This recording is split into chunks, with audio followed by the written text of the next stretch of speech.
Eto mga kababayan natin, ano, nakita nyo ba yung ginawa ni Mariel Padilla, yung asawa ni Senator Robin Padilla,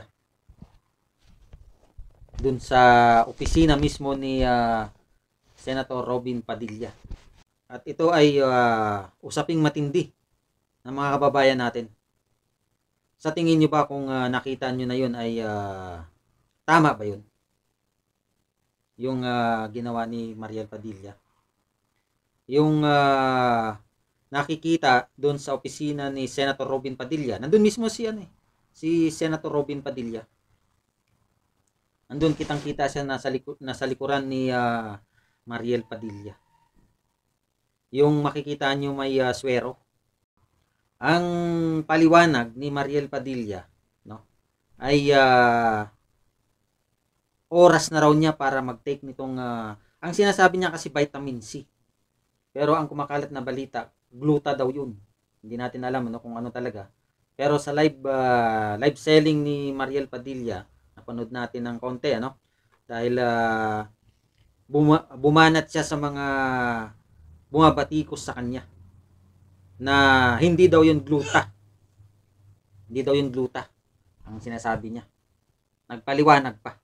Papalagay natin Mariel Padilla no. Gluta man 'yan o hindi. Sa tingin mo ba tama ba yung gamitin mo yung opisina ng gobyerno? Eh, Senado yan eh. Di ba? Napakataas na institusyon ng ating bayan, ang Senado. Tapos, magpapakita kayo na ginagawa nyo yung mga ganyang gawain. Grabe. Grabe talaga. Ano bang nasa isipan ni Mariel Padilla? Siguro sobrang lakas na ng loob dahil senador ang kanyang asawa. At yun nga, sabi, pero nakakagigil tulad ng mga saloobin ng mga kababayan natin na makita ang isang tao na parang walang respeto, 'di ba? Sa opisina ng isa sa mga pinakamataas na institusyon ng bansa natin. Opisina ng mga senador. Tapos makikita may swero. Ito pa parang ginawa na rin niyang clinic 'yun, 'di ba? Ang kanyang paliwanag ay aabutan na raw siya nung oras ng kanyang pag-take siguro nitong sinasabi niyang vitamin C. Yun ang paliwanag niya eh. At makikita nyo sa kanyang paliwanag ay proud na proud pa siya sa kanyang ginawa. Grabe. Grabe, no? Kaya kaya kayo binabatikos, no? Kaya kayo napupuna dahil sa mga gawain yung hindi tama.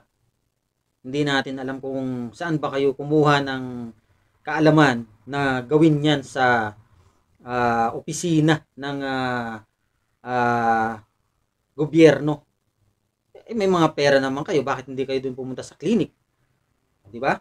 O kaya sa mga opisina ninyo. Yan ang matinding usapin ngayon. Kaya sabi nga ng nakararami, bakit nga ba binoto si Robin Padilla? O bakit nga ba? Di ba? O tapos ngayon, magrereklamo na. Pero yun, ganun pa man ano. Eh, ito lang naman ay sarili nating opinion at saloobin. Which is kung mapapanood nyo, no? Lalong-lalo na yung pagpapaliwanag ni Mariel Padilla na proud na proud pa siya sa kanyang ginawa. Na hindi daw gluta yung ginawa niya doon. Kaya nga sabi natin, di ba, mapagluta man yun o hindi, kitang-kita na may dextrose, parang swero. Eh, binastos mo na rin talaga yung opisina. Di ba? Kahit sabihin natin sarado. Eh, sana naman hindi na lang nag-picture-picture para hindi na kayo mapansin at mapuna ng mga kababayan natin. Eh, nagpicture pa at ibig sabihin, pinagmamalaki pa niya. Ganun nakalakas ang mga uh, relatives, no? Mga relatives ng mga nakaupo sa ating gobyerno. Nakakapanghinayang, di ba? Sana ay ngayon lang natin na pakinggan yung ganyang nangyari. Subukan yung panoorin yung paliwanag ni Mariel Padilla. Kung ano ang inyong masasabi dyan.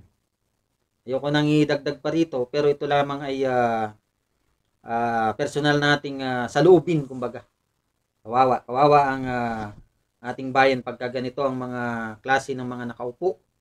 Ito naman si Senator Robin Padilla, sana man lang sinabihan niya na huwag ka namang picture. Makikita tayo dyan. Mapupuna tayo dyan. Di ba? Sana man lang sinabihan na niya para hindi ito gawin.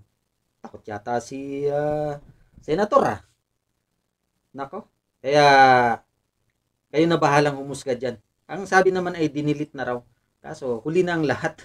Kumalat na kasi.